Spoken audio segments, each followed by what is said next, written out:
1 Yohanes pasal 5. Yang mengasihi Allah, melakukan perintahnya. Ayat 1, barang siapa yang percaya bahwa Yesus adalah Kristus, telah dilahirkan dari Allah, dan setiap orang yang mengasihi Allah yang telah melahirkannya, juga mengasihi orang yang dilahirkan dari Allah. Dengan inilah kita mengetahui bahwa kita mengasihi anak-anak Allah, yaitu apabila kita mengasihi Allah dan melakukan perintah-perintahnya. Sebab inilah kasih akan Allah, yaitu kita melakukan perintah-perintahnya, dan perintah-perintahnya itu tidaklah berat. Yang percaya Yesus, mengalahkan dunia. Ayat 4, sebab setiap orang yang lahir dari Allah mengalahkan dunia, dan inilah kemenangan yang telah mengalahkan dunia, yaitu iman kita.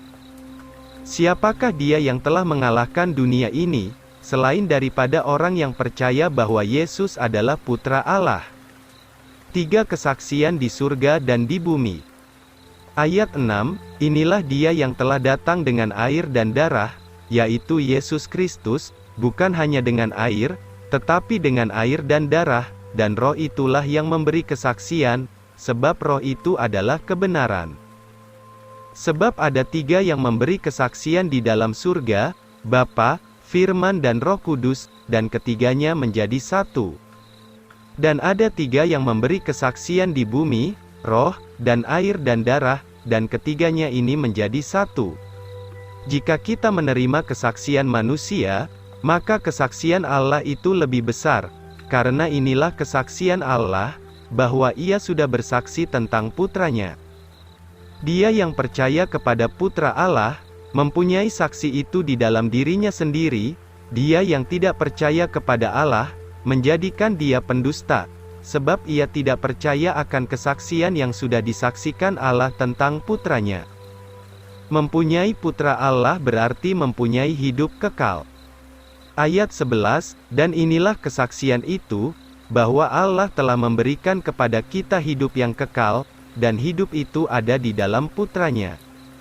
Dia yang mempunyai Putra itu, mempunyai hidup.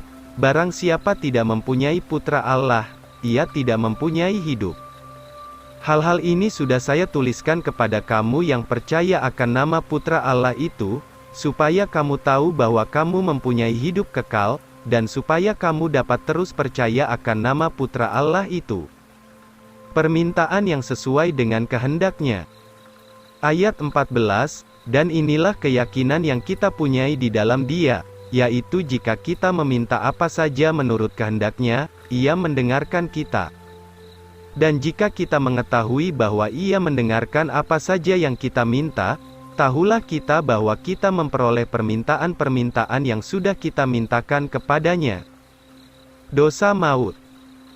Ayat 16, jika seseorang melihat saudaranya berbuat dosa, bukan dosa maut, hendaklah ia mendoakannya, maka ia akan memberikan hidup kepada mereka yang berbuat dosa yang bukan dosa maut. Ada suatu dosa maut, saya tidak mengatakan bahwa ia harus berdoa untuk itu. Semua yang salah adalah dosa, dan ada dosa yang bukan dosa maut. Tidak berbuat dosa. Ayat 18, kita mengetahui bahwa setiap orang yang dilahirkan dari Allah tidak berbuat dosa, tetapi dia yang lahir dari Allah memeliharakan dirinya, dan si jahat tidak menjamahnya. Dan kita mengetahui bahwa kita ini dari Allah, dan seluruh dunia terletak di dalam kejahatan. Dan kita mengetahui bahwa Putra Allah telah datang, dan telah memberikan pengertian kepada kita, supaya kita boleh mengenal Dia yang benar dan kita ada di dalam Dia yang benar, yaitu di dalam Putranya, Yesus Kristus. Dialah Allah yang benar dan hidup yang kekal. Anak-anak kecil, jagalah dirimu dari berhala-berhala. Amin.